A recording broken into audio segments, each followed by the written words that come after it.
I have just sat down to write and let my mind go.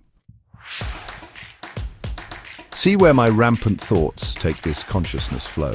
It was triggered by a book I picked up called Countdown to Armageddon. A book about the end of the world. One thing that immediately sprang to mind as a great inarguable truth was that the Earth, or world, will never end. In the time necessary for the Earth to develop from the first coalescence of the atoms from an indescribable force, the ingredients left enabled time and product to patiently, without the hands of man and his consciousness, to develop life out of this horrific turmoil. Its first foray into this timeless surprise, there was the evolution of dinosaurs. And what a great variety of creatures there were, all offering attributes: sharp teeth for killing, flat teeth for pummeling greens or feeding off the other. And these circumstances survived for millions of years. Enough time to put meter-thick layers on Earth to capture this long period of their tenure on Earth. These layers are proved in the strata in the Grand Canyon. Then there was some sort of cataclysm that wiped out this eon of nature's patience and creativity, to disappear completely. Probably in truth, according to Hal Lindsey, the first Armageddon. The complete destruction of life on Earth as it was then, without consciousness. So, time and product, call this God, went about its random, patient, accidental development out of the destruction. And the result was a whole new variety of creatures developed through this evolution. And this time, one of the creatures developed self-determination from the aspect of consciousness. And this creature was able to evolve writing, storing information, and develop its own food sources. It developed refrigeration and was then able to store food, get fat and slovenly, mostly. You don't see a lion storing 10 zebras in a fridge, so no fat lions and no slovenly behaviors for them. This will kill them quicker than man will destroy them. The Earth, in its precise size, distances from the Sun, its slight angled rotation, seasons become possible. Its atmosphere and other subtleties make it possible in the first place for life to thrive. The universe began as a first Armageddon. I am not grateful for religion for my survival. Religion does not a single thing to add to the mystery of why I reside in a body on a spinning orb, a perfect distance from a massive heat-producing reactor, the sun, which happens to produce rays of infinite use, photosynthetic ones that help produce fruit and food from plants' light that we can see by.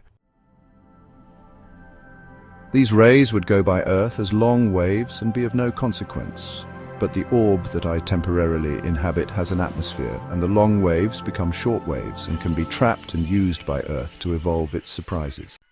Part 2. We, as another example of the different animals that exist here, could not survive nearer or further from the Sun, nor could we survive on a larger or smaller round rock. We call them planets or stars. As a creature with self-determination, we can, to some extent, control our situation. Other creatures can, and we are at their mercy. Most of us have no mercy and no compassion for one's empathy. We are a selfish, humble specimen because we have billions of us living on a dwindling food supply of no quality. No, because we have so many people living on Earth now. Millions die daily, naturally. If these millions died in one day in one area of Earth, it would be seen as a sort of Armageddon. But it is spread all over the world and becomes insignificant. What we see as atrocities are things like man penning up man and killing them thoughtlessly and heartlessly. There have been plenty of examples of humans giving rogue Caesar, Napoleon, Hitler, Stalin, and in our time Netanyahu in Israel.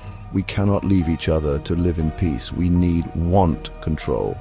Religion and war give people at times the ability to control, but the very next generation is different. So this stupid book is written by a flawed author, one blinded by a blinkered version developed in and by his narrow ideology.